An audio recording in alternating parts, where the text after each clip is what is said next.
ആദ്യം കോവിഡിൽ നിന്ന് തന്നെ തുടങ്ങാം. കോവിഡ് നിയന്ത്രണങ്ങളിൽ ഇന്ന് മുതലാണ് കർഫ്യൂ. ഇന്ന് രാത്രി മുതൽ കർഫ്യൂ വരികയാണ്. കോവിഡിനെ പ്രതിരോധിക്കാൻ സംസ്ഥാനത്ത് ഇന്ന് മുതൽ കൊടുത്ത നിയന്ത്രണങ്ങളിലേക്ക് 2 ആഴ്ചത്തെ രാത്രികാല കർഫ്യൂ ഇന്ന് നിലവിൽ വരും. സിനിമാ തിയേറ്ററുകളുടെയും മാളുകളുടെയും പ്രവർത്തന സമയം രാത്രി 7:30 വരെയാക്കി വെട്ടിക്കുറച്ചു.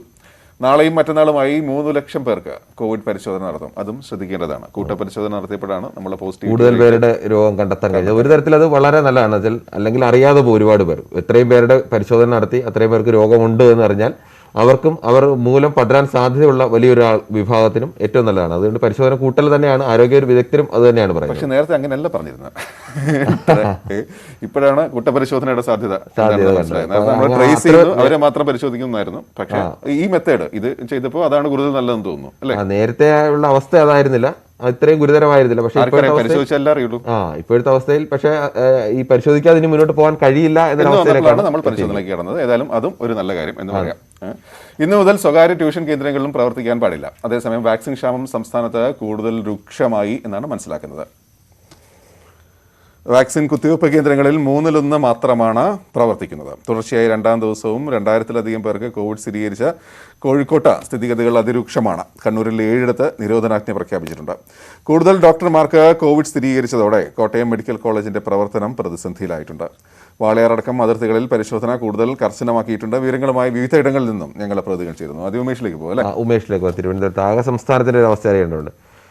ഉമേഷ്, ഈ കർഫ്യൂ ഇന്നു മുതൽ നിലവിൽ വരികയാണ്. സ്വാഭാവികമായും പഴയ ഒരു ലോക്ക്ഡൌണിന്റെ ഏകദേശം സമാനമായ ഒരവസ്ഥയിലേക്ക് കേരളം നീങ്ങുകയാണ്. ഏതെല്ലാം വിഷയത്തിലാണ് കർശനമായ വ്യവസ്ഥകൾ നടപ്പാക്കാൻ തീരുമാനിച്ചിട്ടുള്ളത്?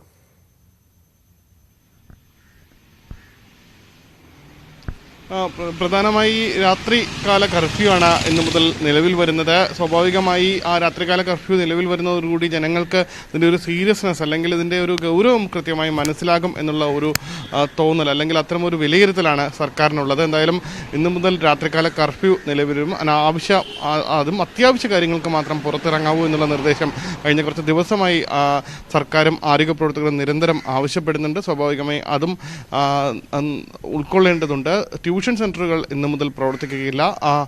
അത്തരം നടപടികളും കൂടാതെ പരീക്ഷകൾ +2 SSLC പരീക്ഷകൾ നടക്കുന്നുണ്ട്. അത് കൃത്യമായി കോവിഡ് മാർഗനിർദ്ദേശങ്ങൾ പാലിക്കണമെന്നുള്ള നിർദ്ദേശം നേരത്തെ തന്നെ നൽകിയിരുന്നു. പക്ഷേ അത് കർശനമാക്കിക്കൊണ്ട് ഇന്നലെ തന്നെ പൊതുവിദ്യാഭ്യാസ ഡയറക്ടർ ഉത്തരവിറക്കുകയും ചെയ്തിട്ടുണ്ട്.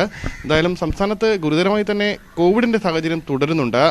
നിലവിൽ 23,000 സാമ്പിളിൻ്റെ പരിശോധനാ ഫലം കൂടി ഇന്ന് വരാനുണ്ട്. അതായത് കഴിഞ്ഞ ദിവസങ്ങളിൽ കൂട്ടപരിശോധനയിലൂടെ ഭാഗമായി ശേഖരിച്ച 3 ലക്ഷത്തിലധികം സാമ്പിളിൻ്റെ ഏകദേശം 1,78,000-ലധികം സാമ്പിൾ പരിശോധനാ ഫലം മാത്രമേ വന്നിട്ടുള്ളൂ. ഇനി ഏകദേശം 23,000 സാമ്പിളിൻ്റെ പരിശോധനാ ഫലം വരാനുണ്ട്. അതുകൂടാതെ ഇന്നലെയും ഇന്നുമായി ശേഖരിച്ച പൊതുവെ അതായത് കോവിഡ് പോസിറ്റീവായവരുമായി കോൺടാക്റ്റിലുണ്ടായിരുന്നവർ, കോവിഡ് രോഗലക്ഷണങ്ങളുമായി ആശുപത്രിയിലെത്തുന്നവർ തുടങ്ങിയവരുടെ സാമ്പിൾ പരിശോധനാ ഫലവും ഇന്ന് വരും. ഇത് വരുന്നതിന് പിന്നാലെ നാളെ മുതൽ വീണ്ടും കൂട്ടപരിശോധന ആരംഭിക്കുകയാണ്. നാളെ മുതൽ അതിൻ്റെ ഒരു മാർഗനിർദ്ദേശം ഇനി പ്രഖ്യാപിക്കാൻ സാധ്യതയുള്ളൂ. കാരണം നേരത്തെ കൂട്ടപരിശോധന പ്രഖ്യാപിച്ച ഈ കർഫ്യൂ സംബന്ധിച്ചൊരു സംശയം കൂടി ചോദിച്ചോട്ടെ. കർഫ്യൂവിന് സ്വകാര്യ വാഹനങ്ങൾക്കാണ് രാത്രിയിൽ നിയന്ത്രണമുള്ളത്. KSRTC ബസ് അടക്കമുള്ള പൊതുഗതാഗത സംവിധാനം, ട്രെയിൻ അടക്കമുള്ളത്. അത്തരം യാത്രാ സംവിധാനങ്ങൾ രാത്രിയിൽ ഉപയോഗിക്കുന്ന തടസ്സമൊന്നുമില്ലല്ലോ?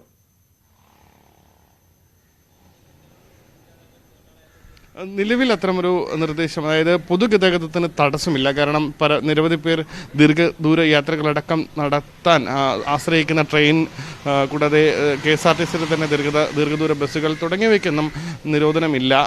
അവയെല്ലാം ഓടാം. പക്ഷേ ഈ പറയുന്ന ആ ബസ്സുകളിൽ എത്തണമെങ്കിൽ 9 മണിക്ക് മുൻപ് അവിടെ റെയിൽവേ സ്റ്റേഷനിലാണെങ്കിൽ റെയിൽവേ സ്റ്റേഷനിൽ, ബസ് സ്റ്റാൻഡിലാണെങ്കിൽ ബസ് സ്റ്റാൻഡിൽ എത്തണം. അല്ലെങ്കിൽ അതിനു മുൻപ്, കാരണം 9 മണി മുതൽ പുലർച്ചെ 5 മണി വരെ കർഫ്യൂ ആണ്. അതുകൊണ്ട് തന്നെ അത് മുന്നിൽ കരുതണം.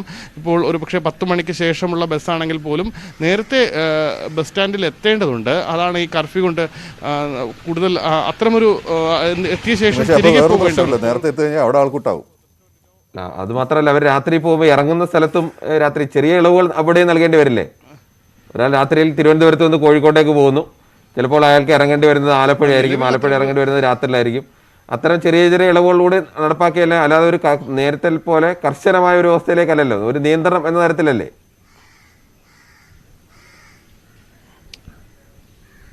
നിലവിൽ കഴിഞ്ഞ ദിവസം ഇക്കാര്യങ്ങളിലെല്ലാം ഒരു വ്യക്തതയ്ക്ക് വേണ്ടി ബന്ധപ്പെട്ടിരുന്നു, അധികാരികളെ ബന്ധപ്പെട്ടിരുന്നു. അപ്പോൾ അവരും കൃത്യമായ ഒരു നിർദ്ദേശം അല്ലെങ്കിൽ കൃത്യമായ മറുപടി പറയുന്നില്ല എന്നുള്ളതാണ് വസ്തുത. അവർ പറയുന്നത് അങ്ങനെയാണെങ്കിൽ എന്തായാലും രാത്രി 9 മണി മുതൽ 5 മണി വരെ സ്വകാര്യ വാഹനങ്ങൾ അനുവദിച്ചിട്ടില്ലല്ലോ, പിന്നെ എങ്ങനെയാണ് സ്വകാര്യ വാഹനങ്ങൾ ഓടിക്കുക എന്നുള്ള മറുപടിയാണ് പോലീസിൻ്റെ ഭാഗത്തു നിന്നെല്ലാം വരുന്നത്. ഒരു പക്ഷേ അതിലിനി ഇപ്പോൾ ജില്ലാ കളക്ടർ അടക്കം ഇടപെട്ട് ഒരു പക്ഷേ വ്യക്തത വരുത്തേണ്ടതുണ്ടാകും, ഒരുപക്ഷെ വ്യക്തത വരുത്തുകയും ചെയ്യും. ഇത്തരത്തിൽ ഈ പറയുന്ന സ്വകാര്യ പൊതുഗതാഗതത്തെ ആശ്രയിച്ച് യാത്ര ചെയ്യാൻ ഉദ്ദേശിക്കുന്നവരുടെ കാര്യങ്ങളിൽ എന്തായാലും അക്കാര്യങ്ങളിൽ ഒരു വ്യക്തത വരുമായിരിക്കും. നിലവിൽ പോലീസ് ഉദ്യോഗസ്ഥർ പറയുന്ന ഒരു കാര്യം ഇതാണ്, 9 മണി മുതൽ 5 മണി വരെ സ്വകാര്യ വാഹനങ്ങൾ അനുവദിക്കില്ല എന്നുള്ളത്. എന്തായാലും അതിലൊരു ഈ പറയുന്നത് പോലുള്ള ബുദ്ധിമുട്ടുകൾ, കാരണം നേരത്തെ എത്തിക്കഴിഞ്ഞാൽ റെയിൽവേ സ്റ്റേഷനിലാണെങ്കിലും ബസ് സ്റ്റാൻഡിലാണെങ്കിലും തിരക്കുകൾ കൂടാനുള്ള സാധ്യതയുണ്ട്. സ്വാഭാവികമായി അത്തരത്തിൽ തിരക്ക് കൂടുന്ന വിപരീത ഫലമുണ്ടാകാൻ സാധ്യതയുണ്ട്. സ്വാഭാവികമായി അത് അധികാരികൾ ശ്രദ്ധയിൽപ്പെടും എന്ന് കരുതുന്നു. എന്തായാലും പോലീസ് ഉദ്യോഗസ്ഥർ പറയുന്നത് എന്തായാലും 9 മണി മുതൽ 5 മണി വരെ സ്വകാര്യ വാഹനങ്ങൾ അനുവദിച്ചിട്ടില്ല എന്നുള്ള മറുപടി മാത്രമാണ്. ഇന്ന് അതുമായി ബന്ധപ്പെട്ട കൂടുതൽ വ്യക്തത ഉണ്ടാകുമെന്ന് പറയുന്ന പോലെ നമുക്കാണെങ്കിലും സാധാരണക്കാർക്കാണെങ്കിലും ഇതുമായി ബന്ധപ്പെട്ട് ഇപ്പോഴും സംശയങ്ങൾ ബാക്കിയാണ്. അത് ക്ലാരിറ്റി വരുത്തുന്നത് ഉദ്യോഗസ്ഥരുടെ ഏത് ഉത്തരവ് വരുമ്പോഴും അങ്ങനെയാണ്. ആദ്യം ചില സംശയങ്ങളും ചില പ്രശ്നങ്ങളും വരും, അത് പിന്നീട് ഏതൊക്കെയാണെന്ന് വിവിധ കോണുകൾ ചൂണ്ടിക്കാണിക്കുമ്പോൾ അത് പരിഹരിക്കപ്പെട്ട് വീണ്ടും മാറ്റും. രണ്ടാമത്തെ വിഷയം ഉമേഷ് വാക്സിനാണ്. എന്താണ് അവസ്ഥ?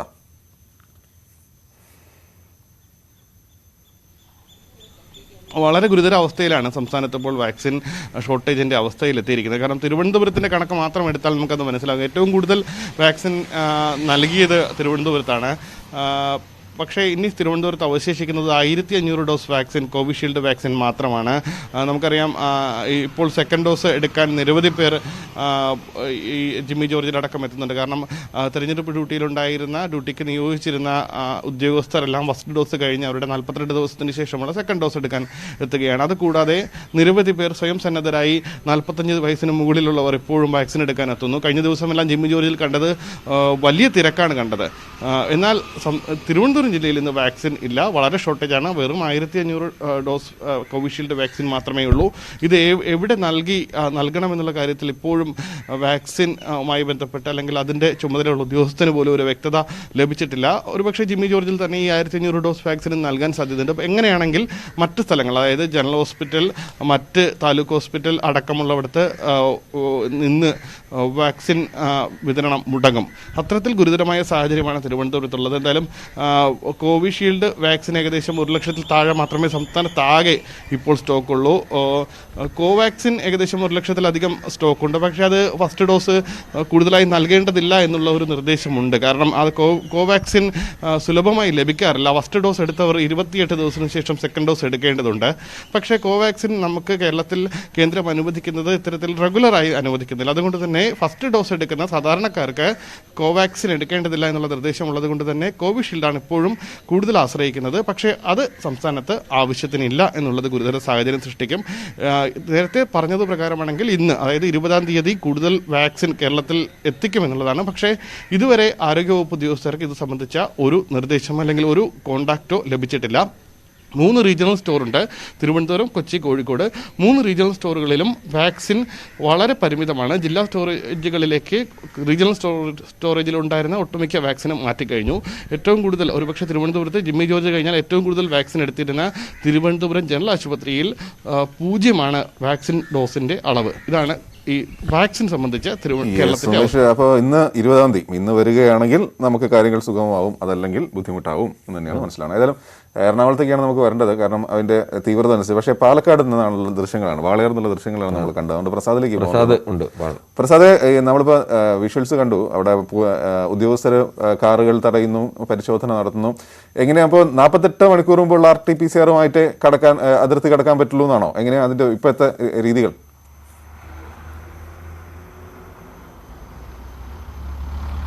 ഗോപി, ഇപ്പോൾ രാവിലെ 7 മണി മുതൽ തന്നെ പരിശോധന തുടങ്ങിയിട്ടുണ്ട് പോലീസിന്റെ ഭാഗത്തു നിന്ന്. നേരത്തെ പറഞ്ഞിരുന്നത് പോലീസും ആരോഗ്യവകുപ്പ്, റവന്യൂ ജീവനക്കാരെല്ലാം സംയുക്തമായി പരിശോധന നടത്തും എന്നുള്ളതായിരുന്നു. പക്ഷേ പോലീസ് മാത്രമാണ് ഇപ്പോൾ ഈ പരിശോധനയിൽ വരുന്നത്.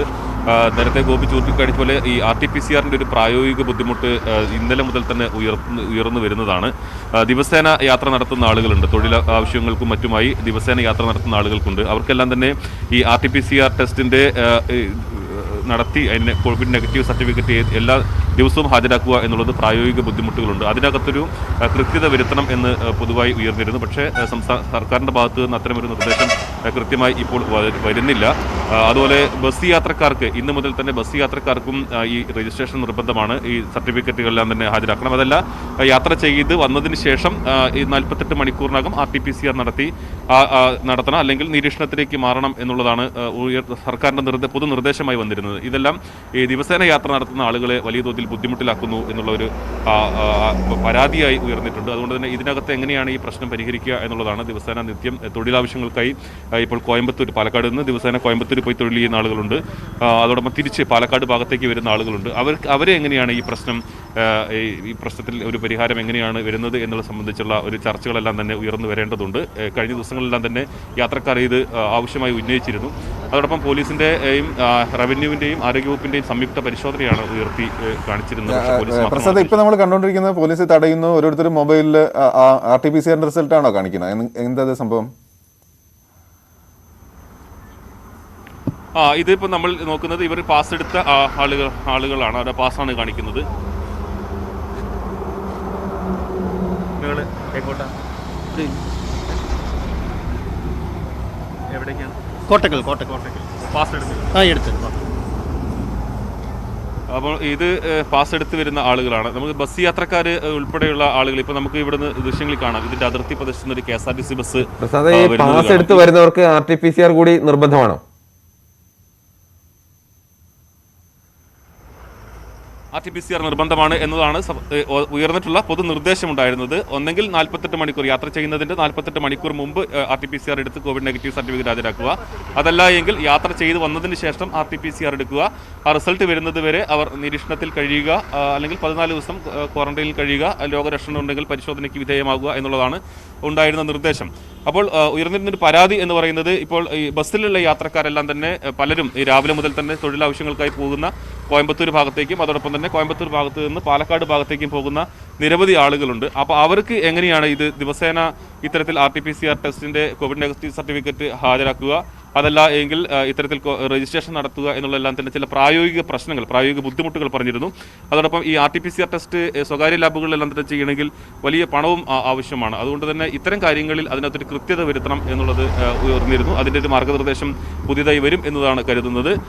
അത്തരം ബുദ്ധിമുട്ടുകൾ രാവിലെ ഈ ബസ്സിലെല്ലാം യാത്ര ചെയ്യുന്ന ആളുകൾ പറഞ്ഞിരുന്നു. മറ്റ് സ്വകാര്യ വാഹനങ്ങളിൽ, കാറുകളിൽ ഉൾപ്പെടെ വരുന്ന ആളുകൾ മിക്കവാറും നമുക്കിപ്പോൾ രാവിലെ നമ്മൾ കണ്ട ദൃശ്യങ്ങളിൽ പലരും പാസ് കാണിക്കുന്നുണ്ട്. പോലീസിൻ്റെ പാസ് അവരെടുത്ത രജിസ്ട്രേഷൻ കോവിഡ് ജാഗ്രത പോർട്ടലിൽ കയറി രജിസ്ട്രേഷൻ എടുത്തതെല്ലാം നമുക്ക് കാണുന്നുണ്ട്. ഇപ്പോൾ രാവിലെ വന്നതിൽ അപൂർവമായിട്ട് മാത്രമാണ് ചില ആളുകൾക്ക് പാസ് എടുക്കാതെ വന്നിട്ടുള്ളത്. പക്ഷേ അവരെ പോലീസ് ഇപ്പോൾ ഇത്തരം കൃത്യമായ പുതിയ സർക്കാരിൻ്റെ മാർഗ്ഗനിർദ്ദേശങ്ങളെക്കുറിച്ച് പറയുകയും ഇപ്പോൾ ഒരു കാറ് വന്നിട്ടുണ്ട്. പോലീസ് അത് പരിശോധിക്കുകയാണ്. അവരും പാസ് എടുത്തിട്ടുണ്ടോ എന്നുള്ളത് നമുക്ക് നോക്കാം.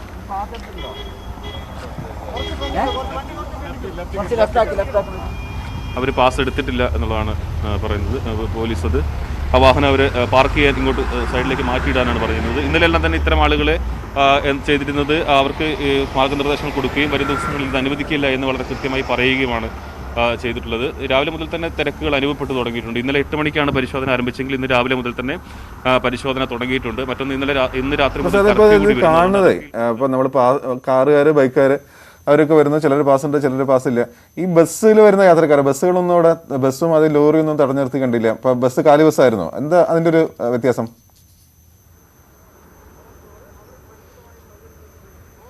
ബസ്സിൽ യാത്രക്കാർ ഉണ്ടായിരുന്നില്ല. അത് നേരത്തെ പാർക്ക് ചെയ്തിരുന്നത് ഈ പാലത്തിന്റെ അപ്പുറത്തേക്ക്, ഞാൻ പറഞ്ഞ നമ്മൾ ഈ ദൃശ്യങ്ങളിൽ കാണുന്ന ഈ പാലം നമ്മൾ നിൽക്കുന്നത് ഇപ്പോൾ ഈ വളയാർ കേരള അതിർത്തിയിലാണ്. ഈ പാലത്തിന്റെ അപ്പുറം തമിഴ്നാടാണ്. അവിടെ പാർക്ക് ചെയ്തിരുന്ന വാഹനങ്ങൾ ഇപ്പോൾ നമ്മൾ ഇങ്ങോട്ട് മാറിയതേ ഉള്ളൂ. ഇനി യാത്രക്കാർ ഇവിടെ നിന്നാണ് കയറുക. ഇവിടെ നിന്ന് കയറുന്ന ആളുകൾ അവിടെ തമിഴ്നാട് ബസ്സിൽ വന്നിറങ്ങുന്ന ആളുകൾ നടന്നു വേണം ഇങ്ങോട്ട് കേരള അതിർത്തിയിലേക്ക് വരാൻ. ഏറെക്കുറെ 500 മീറ്ററോളം അവർക്ക് നടക്കേണ്ടതുണ്ട്. അത് നടന്നു വന്നിട്ട് വേണം ഇവർക്ക് ഇവിടുന്ന് കയറി പോകുന്നതിന് വേണ്ടി. അവരെല്ലാം തന്നെ രജിസ്റ്റർ ചെയ്യണം എന്നതാണ് ഇന്നലെ പാലക്കാട് DYSP കൊടുത്തിരുന്ന മാർഗ്ഗനിർദ്ദേശം. ഇന്ന് ആ കാര്യം 8 മണി മുതൽ ആ കാര്യം പരിശോധിക്കുമെന്ന് പോലീസ് വ്യക്തമാക്കിയിട്ടുണ്ട്. അവരോടും രജിസ്ട്രേഷൻ നടത്തണം എന്ന് തന്നെയാണ് ആവശ്യപ്പെട്ടുള്ളത്. തിരിച്ച് തമിഴ്നാട്ടിലേക്ക് പോകുന്നതിനും ഇത്തരത്തിൽ പാസ് ആവശ്യമാണ്. അവിടെ അത് തമിഴ്നാട് പോലീസും അത്തരം കാര്യങ്ങൾ പരിശോധിക്കുന്നുണ്ട്. ഇപ്പോൾ KSRTC-യിൽ നമ്മൾക്ക് യാത്രക്കാർ ഇറങ്ങി വരുന്നത് കാണാം. ഇത് കോയമ്പത്തൂർ ഭാഗത്തേക്ക് പോകുന്ന യാത്രക്കാരാണ്. അവർക്ക് ഈ പാസ് എടുക്കേണ്ടത് തമിഴ്നാട് പോലീസാണ് അവിടെ പരിശോധന നടത്തുക. അതിർത്തിയിൽ രണ്ട് പോലീസും, തമിഴ്നാട് പോലീസും കേരള പോലീസും ഇത്തരത്തിൽ പരിശോധന നടത്തുന്നുണ്ട്. ഇന്ന് രാവിലെ മുതൽ തന്നെ ശക്തമായ രീതിയിൽ, കർശനമായ രീതിയിൽ തന്നെ അത് പരിശോധന ഉണ്ടാകും എന്നുള്ളതാണ്. ഇന്നലെ ചില ഇളവുകൾ കൊടുത്തിരുന്നു. കാരണം മിനിങ്ങാന്ന് രാത്രിയായിരുന്നു, വൈകുന്നേരത്തോടു കൂടിയായിരുന്നു ഇത്തരമൊരു നിർദ്ദേശം ഉയർന്നു വന്നിരുന്നു. അതുകൊണ്ട് തന്നെ പലർക്കും കോവിഡ് രജിസ്ട്രേഷൻ നടത്തുന്നതിനോ നേരത്തെ ചൂണ്ടിക്കാട്ടിയ വിഷയം അതീവ ഗൗരവമുള്ളതാണെന്ന് തോന്നില്ല. ഈ പാലക്കാട് ജില്ലയിലും അതിർത്തി കടന്ന് കേരളത്തിൽ നിന്ന് തമിഴ്നാട്ടിലേക്കും തിരിച്ചും എല്ലാ ദിവസവും ജോലിക്ക് പോകുന്ന നിരവധി പേരുണ്ട്. അപ്പോൾ അവരെ സംബന്ധിച്ച് ഈ 2 ദിവസത്തിനിടയിൽ RT-PCR എടുക്കുക എന്ന് പറയുന്നത് പ്രായോഗികമല്ല. അപ്പോൾ അതിന് ഏതെങ്കിലും തരത്തിൽ ഒരു പരിഹാരം കൂടി കാണേണ്ടതുണ്ട് അടിയന്തരമായി, അല്ലേ?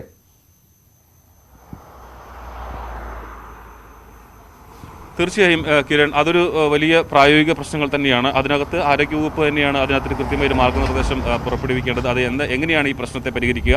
ദിവസേന പോയി വരുന്ന ആളുകൾക്ക് അവരുടെ തൊഴിലിന് തടസ്സം സൃഷ്ടിക്കാത്ത രീതിയിൽ അതിന് ഏത് രീതിയിൽ പരിഹരിക്കാൻ കഴിയും എന്നുള്ളതൊരു മാർഗ്ഗനിർദ്ദേശം അവർ പ്രതീക്ഷിക്കുന്നുണ്ട്. ഈ ഒരു വിഷയം ജനങ്ങൾ തന്നെ പ്രധാനമായും ഉയർത്തിക്കാട്ടുന്നുണ്ട്. ചേട്ടാ, എങ്ങോട്ടാണ് പോകുന്നത്? ഹലോ, എങ്ങോട്ടാണ് പോകുന്നത്? കോയമ്പത്തൂർ പോകണം. ഇത് ദിവസേന നിങ്ങൾ യാത്ര നടത്തുന്ന യാത്ര ദിവസം പോയിട്ടിരിക്കുകയാണ്. അത് തൊഴിൽ അവിടെയാണ്, ജീവിക്കാനുള്ള ഒന്നുമില്ല. കോയമ്പത്തൂർ പോയി ജീവിക്കാൻ ഇവിടെ ഒരു ജോലിയില്ല, അതിനുവേണ്ടി പോയിക്കൊണ്ടിരിക്കുകയാണ്. എന്ത് ജോലിയാണ് ചെയ്യുന്നത്? ഞാൻ ഇവിടെ മോട്ടോർ പമ്പൊക്കെ ഉണ്ടാക്കാൻ പറയും. അപ്പോൾ എല്ലാ ദിവസവും ബസ്സിൽ പോയി എല്ലാ ദിവസവും ബസ്സിൽ പോയി തിരിച്ചു വരാൻ പാടില്ലല്ലോ. 96 രൂപ ഇന്ന് മുതൽ അവിടുന്ന് വരുന്ന ആളുകളോടെല്ലാം തന്നെ രജിസ്റ്റർ ചെയ്യണം എന്നെല്ലാം പറയുന്നുണ്ട്. അപ്പം അത് എങ്ങനെയാണ്? അതുപോലെ RT-PCR ടെസ്റ്റ് എടുക്കണം എന്നൊക്കെ പറഞ്ഞിട്ടുണ്ട്. അപ്പം നിങ്ങൾക്ക് ഉണ്ടാക്കുന്ന പ്രായോഗിക ബുദ്ധിമുട്ടുകൾ എന്തെല്ലാമാണ്? ഭായം ബുദ്ധിയിട്ട് അളച്ചൽ ജാസ്തിയാണ്. എനിക്ക് വയസ്സ് 60ആയി. ഇഞ്ചക്ഷൻ ഇട്ട് കഴിഞ്ഞു, ഇടാൻ പറഞ്ഞ 45. ഇഞ്ചക്ഷൻ ഇട്ട് കഴിഞ്ഞു. ഇഞ്ചക്ഷൻ എനിക്ക് കുഴപ്പമൊന്നുമില്ല.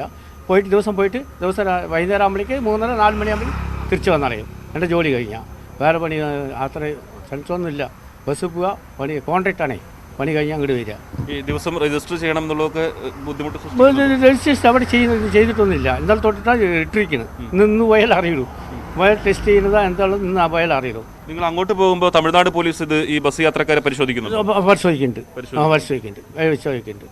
കയ്യിൽ ടെമ്പറേച്ചർ നോക്കുന്നുണ്ട്. പിന്നെ കമ്പൾസറി ഇത് ഇടണം. ഇട്ടാൽ കയറ്റുണ്ട് ബസ്സിൽ. പാസിന്റെ കാര്യം ചോദിക്കുന്നുണ്ട്. അത് ചോദിച്ചിട്ടില്ല. ഇന്ന് പോയാൽ അറിയില്ല, ചോദിക്കുന്നുണ്ട്. കേരള പോലീസ് പറഞ്ഞിരിക്കുന്നത് അവിടുന്ന് വരുന്ന എല്ലാ യാത്രക്കാർക്കും, ബസ് യാത്രക്കാർക്കും ഉൾപ്പെടെ പാസ് വേണം, ഈ രജിസ്റ്റർ ചെയ്യണം എന്നാണ് പറയുന്നത്. അപ്പം അതിനുള്ള സംവിധാനം എല്ലാം ചെയ്യുന്നുണ്ടോ? അതൊന്നും ചെയ്യണം. അതിൽ നിന്ന് നമ്മൾ സ്റ്റാർട്ട് ചെയ്യണം. തിരിച്ചു വരുമ്പോൾ ചെയ്യണം. ചെയ്തിട്ട് ഇങ്ങോട്ട് വരാൻ സൈക്കിളൂ. അത് കണ്ടീഷൻ ഓവറാണ്. RT-PCR ടെസ്റ്റ് എടുക്കണമെന്ന് കൂടി പറയുന്നുണ്ട്. അപ്പം അതും RT-ടെസ്റ്റ് നമ്മൾ കൊറോണ ഇഞ്ചക്ഷൻ ഇട്ട് കഴിഞ്ഞു, ടെസ്റ്റ് കഴിഞ്ഞു. ESIയിൽ കുഴപ്പമൊന്നുമില്ല പറഞ്ഞു, നോർമലാണ്. ഒരു കുഴപ്പമില്ല. വയസ്സ് എനിക്ക് 60ആയി. 45 വയസ്സ് കിട്ടണം പറഞ്ഞു. ഞാൻ ഗവൺമെൻറ് ആശുപത്രി പോയിട്ട് ESI ആശുപത്രിയിൽ ഇട്ടത് ഇഞ്ചക്ഷൻ ഇട്ടിട്ട് പനിയൊന്നും വന്നില്ല പറഞ്ഞു. വാക്സിൻ എടുത്തു. അതെ, വാക്സിൻ എടുത്തു. ദിവസം പോയി വരുന്ന ആളാണ്. ദിവസം പോയിട്ട് വരും. അത് കുഴപ്പമില്ല. കിരൺ, നമ്മളിപ്പോൾ കണ്ടത് ദിവസം യാത്ര ചെയ്തു വരുന്ന ഒരാളെയാണ് നമ്മൾ കണ്ടത്. അദ്ദേഹം പറയുന്നത് തമിഴ്നാട് പോലീസ് അവിടെ പരിശോധന നടത്തുന്നുണ്ട്, ടെമ്പറേച്ചർ പരിശോധിക്കും, അതോടൊപ്പം തന്നെ മാസ്ക് ഇടണം എന്നുൾപ്പെടെയുള്ള അത്തരം പൊതുനിർദ്ദേശങ്ങൾ നൽകുകയും ചെയ്യും എന്നുള്ളതാണ് പറയുന്നത്. അദ്ദേഹം വാക്സിന്റെ കാര്യം പറഞ്ഞുകൊണ്ടാണ് സംശയം. ഈ 2 ഡോസ് വാക്സിൻ എടുത്തവർക്ക് ഈ അതിർത്തി കടക്കാനും ഇങ്ങോട്ട് ഈ പരിശോധനയുടെ ആവശ്യമുണ്ടോ?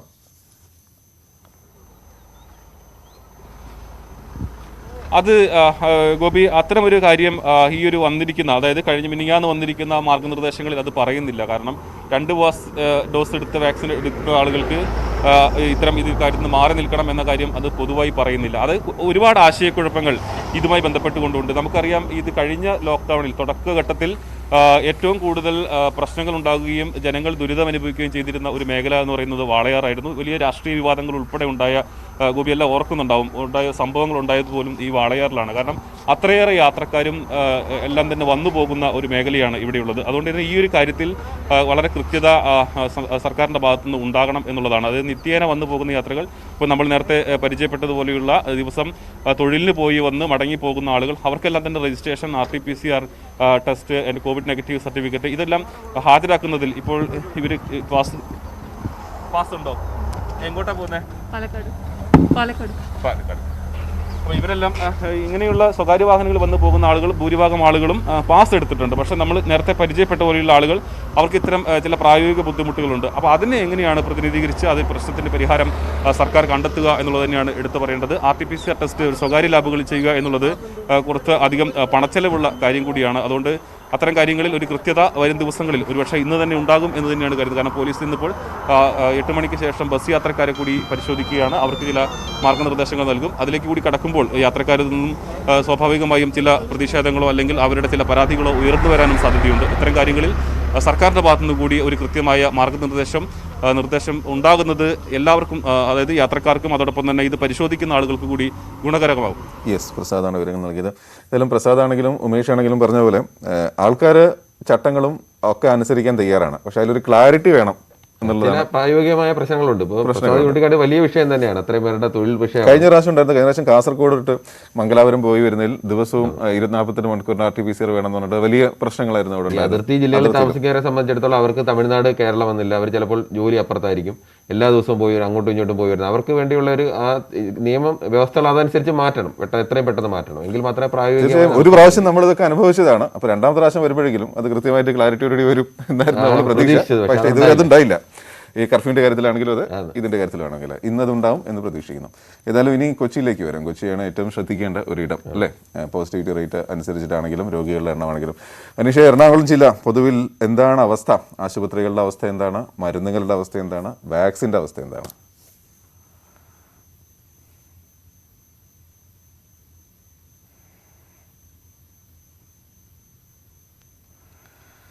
അനീഷ് എന്തോ പറയുന്നുണ്ട്, പക്ഷെ നമുക്ക് കേൾക്കാൻ കഴിയുന്നില്ല. ഒന്ന് ചെക്ക് ചെയ്താലോ? ഓക്കെ, എന്നാൽ അത് അവർ ചെക്ക് ചെയ്തോട്ടെ. മടങ്ങി വരാം. നമുക്ക് ഷഹീദിലേക്ക് പോകാം. ഷഹീദ്, നമ്മൾ കോഴിക്കോടും ഏറെ പ്രതിസന്ധിയുള്ള ഒരു മേഖല തന്നെയാണ്. സ്വാഭാവികമായും നേരത്തെ അനീഷിനോട് ചോദിച്ചാൽ അതേ ചോദ്യം തന്നെയുള്ളൂ. എന്താണ് കോഴിക്കോടിൻ്റെ അവസ്ഥ? കണ്ടെയ്ൻമെൻറ്റ് സോണുകളുടെ ഇപ്പോൾ രാവിലെ പറഞ്ഞു കേട്ടിടത്തോളം കണ്ടെയ്ൻമെൻറ്റ് സോണുകളിലെ മൂവ്മെൻറ്റ് കുറച്ചുകൂടി റെസ്ട്രിക്ട് ചെയ്യുന്നു എന്നുള്ള വാർത്തകളൊക്കെ പലയിടങ്ങളിലായി പുറത്ത് വരുന്നുണ്ട്. കുറച്ചുകൂടിയല്ല, നന്നായിട്ട് തന്നെ റെസ്ട്രിക്ട് ചെയ്യുന്നു എന്നുള്ളത്. ആശുപത്രികളുടെ അവസ്ഥ എന്താണ്? വാക്സിൻ്റെ അവസ്ഥ എന്താണ്?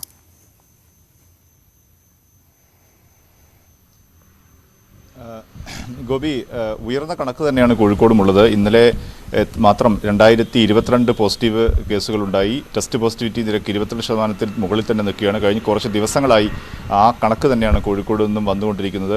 അതുകൊണ്ട് തന്നെ ജില്ലാ ഭരണകൂടവും ആരോഗ്യവകുപ്പും ഇപ്പോൾ കൂടുതൽ ശ്രദ്ധ കേന്ദ്രീകരിക്കുന്നത് നിയന്ത്രണങ്ങൾ ഒരു ഭാഗത്ത് നടക്കുന്നുണ്ട്. ഒപ്പം ആശുപത്രികളിൽ കൂടുതൽ ചികിത്സാ സൗകര്യം ഉറപ്പാക്കുക എന്നുള്ള ഒരു നിലപാടിലേക്ക് ആണ് ഇപ്പോൾ ആരോഗ്യവകുപ്പും ജില്ലാ ഭരണകൂടവും പോയിരിക്കുന്നത്. അതിൽ കൂടുതൽ ശ്രദ്ധ ചെലുത്തുന്നുണ്ട്. ഇപ്പോൾ നിലവിൽ സർക്കാർ ആശുപത്രി FLTCകളും മെഡിക്കൽ കോളേജ് ഉൾപ്പെടെയുള്ള ബീച്ച് ആശുപത്രി ഉൾപ്പെടെയുള്ള സർക്കാർ സംവിധാനങ്ങളിലാകെ ഏകദേശം 4900-ഓളം ബെഡുകൾ നിലവിലുണ്ട്. ഇതിൽ പകുതിയോളം ഇപ്പോഴും ഒഴിഞ്ഞുകിടക്കുന്ന ഒരു സാഹചര്യമുണ്ട്. ഒപ്പം ഈ സ്വകാര്യ ആശുപത്രികളിലും പകുതിയോളം ബെഡ്, 3500-ഓളം ബെഡുകളാണ് സ്വകാര്യ ആശുപത്രിയിലുള്ളത്. ഇതും പകുതി ഒഴിഞ്ഞുകിടക്കുകയാണ്. സർക്കാർ ആശുപത്രിയിൽ തന്നെ ICU 90 ICUയിൽ 51% മാത്രമാണ് ഇപ്പോൾ രോഗികളുള്ളത്. വെന്റിലേറ്റർ സൗകര്യവും അതേപോലെ തന്നെ ഇപ്പോൾ പകുതിയോളം ഒഴിഞ്ഞുകിടക്കുകയാണ്. 73 വെന്റിലേറ്ററുകളുണ്ട്. അതിൽ 43 മാത്രമേ ഇപ്പോൾ ഈ ആളുകളുള്ള സാഹചര്യം ഉള്ളൂ. പക്ഷേ കൂടുതൽ രോഗികൾ വരുന്നൊരു സാഹചര്യം, അത്തരമൊരു കണക്ക് ഉണ്ടാകുമെന്നൊരു പ്രതീക്ഷ അല്ലെങ്കിൽ ഒരു കണക്ക് കൂട്ടൽ ജില്ലാ ഭരണകൂടത്തിൻ്റെ ഭാഗത്തുനിന്നുണ്ട്. അതുകൊണ്ട് തന്നെ കൂടുതൽ FLTCകൾ തുറക്കാനുള്ള ഒരു തീരുമാനത്തിലേക്ക് പോയിരിക്കുന്നു. ഒപ്പം ഈ സ്വകാര്യ ആശുപത്രികളോട് 25% ബെഡുകൾ കോവിഡ് രോഗികൾക്ക് മാത്രമായി നീക്കിവെക്കണമെന്ന കർശനമായ നിർദ്ദേശം ജില്ലാ കളക്ടർ ഇന്നലെ നൽകി കഴിഞ്ഞിട്ടുണ്ട്. ഈ നീക്കിവെച്ച ബെഡുകളുടെ കണക്ക് ജാഗ്രതാ പോർട്ടലിൽ കാണിക്കണം, രജിസ്റ്റർ ചെയ്യണമെന്നുള്ള ഒരു നിർദ്ദേശം കൂടി ജില്ലാ ഭരണകൂടം മുന്നോട്ട് വെച്ചിട്ടുണ്ട്. ഒപ്പം ഈ കൂടുതൽ FLTCകൾ തുറക്കാനുള്ള തീരുമാനത്തിലേക്കും പോവുകയാണ്. മറ്റൊന്ന്, നിയന്ത്രണങ്ങൾ കടുപ്പിക്കുകയാണ്. ഗോപി നേരത്തെ സൂചിപ്പിച്ചതുപോലെ കണ്ടെയ്ൻമെൻറ്റ് സോണുകൾ ഇപ്പോൾ 100-ലധികം പ്രഖ്യാപിക്കപ്പെട്ടിട്ടുണ്ട്. ഒപ്പം ക്രിട്ടിക്കൽ കണ്ടെയ്ൻമെൻറ്റ് സോണുകളും പ്രഖ്യാപിച്ചു കഴിഞ്ഞിട്ടുണ്ട്. അതായത് ക്രിട്ടിക്കൽ കണ്ടെയ്ൻമെൻറ്റ് സോണുകളിൽ പൂർണ്ണമായി ഏറെക്കുറെ അടച്ചിട്ട രീതിയിലായിരിക്കും എന്നുള്ളതിനാണ്. ഇവിടെ കർശന നിയന്ത്രണമായിരിക്കും. അവശ്യ സാധനങ്ങൾ വിൽക്കുന്ന കടകൾ മാത്രമേ ഇവിടെ തുറന്ന് പ്രവർത്തിക്കുകയുള്ളൂ. അവശ്യ സാധനങ്ങൾക്ക് മാത്രമേ ആളുകൾക്ക് പുറത്തിറങ്ങാൻ കഴിയുകയുള്ളൂ. മറ്റു സ്ഥലങ്ങളിലേക്ക്, മറ്റു വാർഡുകളിലേക്കും മറ്റു സ്ഥലങ്ങളിലേക്കും ആ ക്രിട്ടിക്കൽ കണ്ടെയ്ൻമെൻറ്റ് സോണായി പ്രഖ്യാപിക്കപ്പെട്ട ഇടങ്ങളിലേക്ക് സഞ്ചാര സ്വാതന്ത്ര്യം ഉണ്ടായിരിക്കില്ല. അല്ലെങ്കിൽ ആളുകൾ വരുന്നത് തടയുന്ന ഒരു സാഹചര്യം ഉണ്ട്. ആ തരത്തിലുള്ള കർശന നിയന്ത്രണം ക്രിട്ടിക്കൽ കണ്ടെയ്ൻമെൻറ്റ് സോണിൽ ഏർപ്പെടുത്തിയിരിക്കുന്ന ഒരു സാഹചര്യമുണ്ട്. ഈ കർശന നിയന്ത്രണത്തിലൂടെ അല്ലാതെ ഇപ്പോഴുള്ള ജില്ല നേരിടുന്ന പ്രതിസന്ധി മറികടക്കാൻ കഴിയില്ല എന്നൊരു തിരിച്ചറിവ് ജില്ലാ ഭരണകൂടത്തിന് ഉണ്ട് എന്നുള്ളത് തന്നെയാണ്.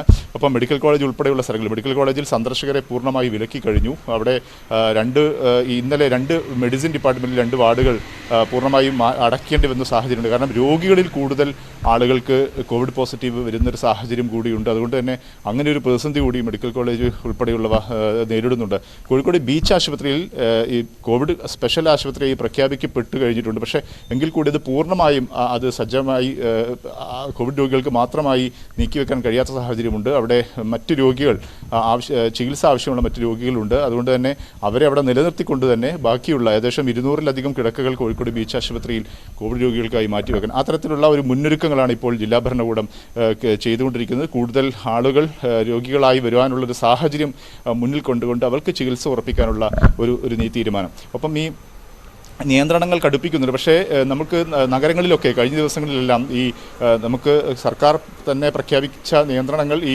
AC പ്രവർത്തിക്കാൻ പാടില്ല, ഒപ്പം തന്നെ കുട്ടികളും പ്രായമായവരുമൊന്നും ഇത്തരം ഈ സൂപ്പർ മാർക്കറ്റ് ഉൾപ്പെടെയുള്ള സ്ഥലങ്ങളിൽ വ്യാപാര കേന്ദ്രങ്ങളിൽ വരാൻ പാടില്ല. പക്ഷേ അത്തരം നിയന്ത്രണങ്ങൾ പലരും കഴിഞ്ഞ ദിവസങ്ങളിൽ ഇന്നലെയും ഒക്കെ ലംഘിക്കുന്നൊരു സാഹചര്യം ഉണ്ടായി. ഇതേ തുടർന്ന് ജില്ലാ കളക്ടർ തന്നെ നേരിട്ട് കോഴിക്കോട് നഗരത്തിലിറങ്ങി ഇത്തരം ചില കടകൾക്കെതിരെ നടപടിയെടുക്കേണ്ട സാഹചര്യത്തിലേക്ക് കാര്യങ്ങൾ നീങ്ങി. AC പ്രവർത്തിപ്പിച്ച് ചെറിയ കുട്ടികൾ ഉൾപ്പെടെയുള്ളവരെ കടകളിലേക്ക് പ്രവേശിപ്പിച്ച് ആ തരത്തിൽ പല ഓഫറുകളും നൽകി ആളുകളെ കൂടുതൽ കടകളിലേക്ക് എത്തിക്കുന്നൊരു സാഹചര്യം കോഴിക്കോട് നഗരത്തിലുണ്ടായിരുന്നു. ജില്ലാ കളക്ടർ നേരിട്ട് ഇടപെട്ടു. 4 സ്ഥാപനങ്ങൾക്കെതിരെ കേസെടുക്കുന്ന ഒരു സാഹചര്യത്തിലേക്ക് നീങ്ങുകയും ചെയ്തു. ആ തരത്തിൽ കർശനമായ നിയന്ത്രണത്തിലേക്ക് കോഴിക്കോട് ജില്ല പോയി കഴിഞ്ഞിട്ടുണ്ട് ഇതിനകം തന്നെ. അത് ലംഘിക്കുന്നവർക്കെതിരെ നമുക്കറിയാം, കോഴിക്കോട് ഉണ്ടായിരുന്നൊരു വിഷയം, വ്യാപാരികൾ ചില എതിർപ്പുകളൊക്കെ നിയന്ത്രണങ്ങൾക്കെതിരെ മുന്നോട്ട് വെച്ചിരുന്നു. വ്യാപാര സ്ഥാപനങ്ങൾക്ക് മേൽ മാത്രം നിയന്ത്രണങ്ങൾ ഷഹീദെ, നമുക്ക് എറണാകുളത്തെ കൂടി പോകേണ്ടതുണ്ട്. എറണാകുളത്ത് നിന്ന് അനീഷുണ്ട്. അനീഷ്, എറണാകുളം ജില്ലയാണ് ഇപ്പോൾ വളരെ ജാഗ്രതയോടുകൂടി മുന്നോട്ട് നീങ്ങേണ്ട ഒരു ജില്ല. ആ രോഗികളുടെ എണ്ണം വളരെ കൂടുതലായി തന്നെ നിൽക്കുകയാണ്. ഏതെല്ലാം തരത്തിലാണ് ഇപ്പോൾ ജില്ലയുടെ അവസ്ഥ?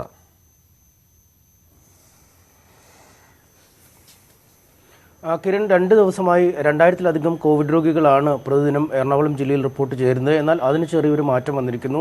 1781 പേർക്കാണ് ഇന്നലെ കോവിഡ് സ്ഥിരീകരിച്ചിരിക്കുന്നത്. കൂട്ട പരിശോധനയുടെ ഫലങ്ങൾ പുറത്തു വന്നാണ് 2 ദിവസങ്ങളിൽ ഈ നിരക്ക് ഏറി വരാൻ കാരണം. ഇന്നലെ നേരിയ തോതിൽ കുറവ് വന്നിരിക്കുന്നു. തൃപ്പൂണിത്തുറ, തൃക്കാക്കര, ഒപ്പം കൊച്ചി കോർപ്പറേഷൻ ഭാഗങ്ങളിലാണ് ഏറ്റവും കൂടുതൽ രോഗികൾ റിപ്പോർട്ട് ചെയ്തിരിക്കുന്നത്. എന്തായാലും നാളെയും മറ്റന്നാളും ഒക്കെ വീണ്ടും ഒരു കൂട്ട പരിശോധന നടത്തുന്നതിനുള്ള തീരുമാനം ജില്ലാ ഭരണകൂടത്തിൻ്റെ ഭാഗത്തുനിന്നും ഉണ്ടായിട്ടുണ്ട്. അതുകൊണ്ട് തന്നെ കോവിഡ് രോഗികളുടെ എണ്ണം നേരിയ തോതിൽ വർദ്ധിക്കാനുള്ള സാഹചര്യങ്ങളാണ്.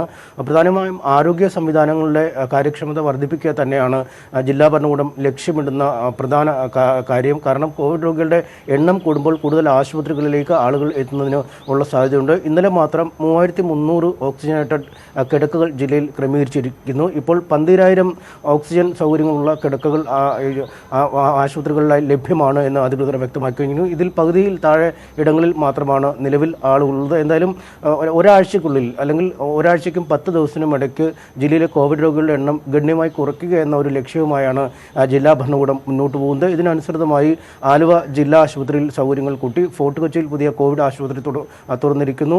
കളമശ്ശേരി മെഡിക്കൽ കോളേജ് പൂർണ്ണമായും കോവിഡ് രോഗികൾക്ക് വേണ്ടി മാത്രമായി മാറ്റിവെച്ചിരിക്കുന്നു.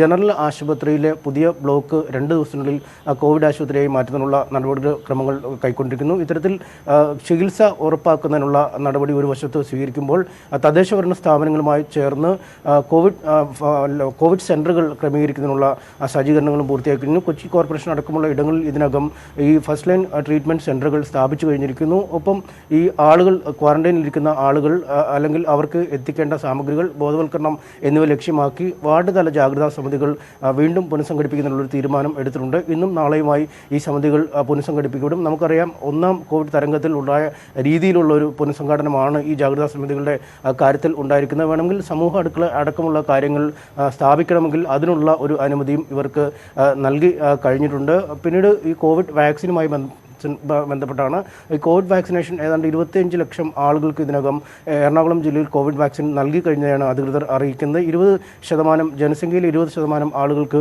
ഇതിനകം നൽകി കഴിഞ്ഞിട്ടുണ്ട്. പക്ഷേ ആവശ്യത്തിനുള്ള വാക്സിനുകൾ എത്തുന്നില്ല എന്നത് തന്നെയാണ് പ്രതിസന്ധിയിലാക്കുന്നത്. 1/3 വാക്സിൻ കേന്ദ്രങ്ങൾ മാത്രമാണ് ഇന്നലെയും പ്രവർത്തിച്ചത്. ഇന്നും സമാനമായ സ്ഥിതി തന്നെയാവും. പക്ഷേ കൂടുതൽ വാക്സിൻ ഇന്നും നാളെയുമൊക്കെ എത്തിക്കും എന്നൊരു അറിയിപ്പ് അധികൃതർ നൽകിയിട്ടുണ്ട്. ആ ഒരു കാര്യം വെച്ചാണ് മുന്നോട്ട് പോകുന്നത്. സ്വകാര്യ ആശുപത്രികളിലെ വാക്സിൻ വിതരണം ഏതാണ്ട് നിലച്ചിരിക്കുന്നു എന്ന് തന്നെ നമുക്ക് ഈ ഘട്ടത്തിൽ പറയാം.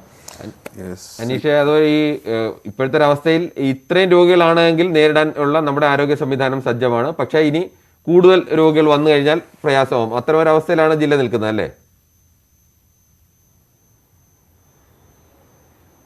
തീർച്ചയായും ഈ അവസ്ഥയിൽ കാര്യങ്ങൾ നിയന്ത്രണ വിധേയമായി മുന്നോട്ട് പോകുന്നു. കാരണം 13,000 ഓക്സിജൻ കിടക്കകൾ ക്രമീകരിച്ചപ്പോൾ അതിൽ ഏതാണ്ട് 5,000-ലധികം മാത്രമേ ഈ ഘട്ടത്തിൽ ഉപയോഗിച്ചിട്ടുള്ളൂ. പക്ഷേ പ്രതിദിന രോഗികളുടെ എണ്ണം 1,700, 1,800, 2,000 ഒക്കെ വെച്ച് മുന്നോട്ട് പോകുമ്പോൾ ഈ രോഗബാധിത ഉണ്ടാകുന്നവരിൽ ഗുരുതരാവസ്ഥയിൽ ഉണ്ടാവാൻ ഇടയുള്ള ആളുകളുടെ എണ്ണം വർദ്ധിക്കും. അങ്ങനെയെങ്കിൽ കൂടുതൽ സൗകര്യങ്ങൾ വേണ്ടിവരും. ഈ ഘട്ടത്തിൽ ജില്ലാ ഭരണകൂടം ഏറ്റവും അധികം പ്രാധാന്യം കൊടുക്കുന്നതും ഇത്തരം ഈ ചികിത്സാ സൗകര്യങ്ങൾ ക്രമീകരിക്കുന്നതിന് വേണ്ടിയുള്ള തയ്യാറെടുപ്പിലാണ്. ആശുപത്രികൾ കൂടുതലായി കോവിഡ് ആശുപത്രികളായി മാറ്റുന്നതാണ്. നിലവിലുള്ള ആശുപത്രികളിൽ സജ്ജീകരണങ്ങൾ ക്രമീകരിക്കുന്നതിലാണ്. ഒപ്പം സ്വകാര്യ ആശുപത്രികളിൽ 20%-ലധികം കിടക്കകൾ ഈ കോവിഡ് രോഗികൾക്ക് വേണ്ടി മാറ്റിവെക്കണമെന്ന നിർദ്ദേശവും നൽകുന്നു. ഈ ഒരു ആഴ്ചയിൽ കൂടി ഈ കോവിഡ് രോഗബാധിതരുടെ എണ്ണം വലിയ തോതിൽ ഉയരും എന്നുള്ള കണക്കൂട്ടിൽ തന്നെയാണ് ജില്ലാ ഭരണകൂടത്തിന് ഉള്ളത്. ശരി അനീഷ്, ഇനി കോട്ടയത്തേക്കടക്കം വരേണ്ടതുണ്ട്. അതിന്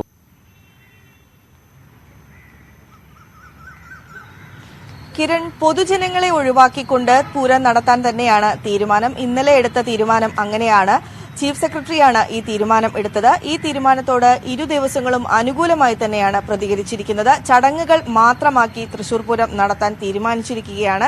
ഏതായാലും ഇന്നലെ ദേവസ്വം ബോർഡുകൾ, ഇരു ദേവസ്വം ബോർഡുകളും, പാറമേക്കാവ് ദേവസ്വം ബോർഡും അതുപോലെ തിരുവമ്പാടി ദേവസ്വം ബോർഡുകളും ചർച്ചകൾ നടത്തിയിരുന്നു, യോഗങ്ങൾ വിളിച്ചിരുന്നു. അതിൽ തിരുവമ്പാടി ദേവസ്വം പറയുന്നത് ഒരു ആനപ്പുറത്ത് പൂരം നടത്താനാണ്. ഒരു ആന മാത്രമേ എല്ലാ ചടങ്ങുകൾക്കും തിരുവമ്പാടി ഇത് ഉണ്ടാവുകയുള്ളൂ.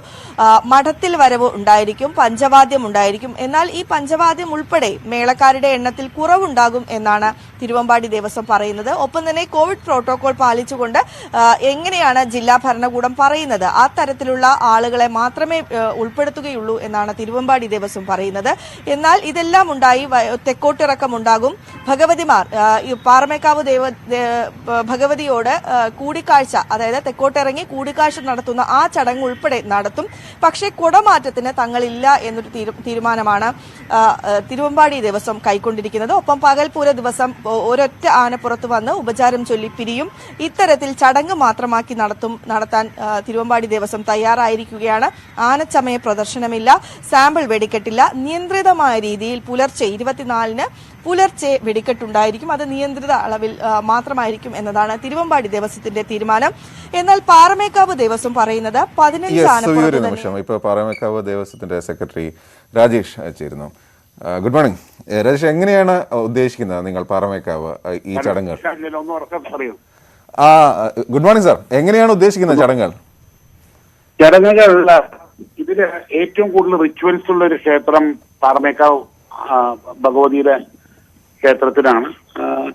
പാറമേക്കാവ് അമ്മ തിരുമാന്നാംകുന്ന് ആദ്യം വന്ന് ഇളഞ്ഞിട്ടു എന്നാണ് ഐതിഹ്യം.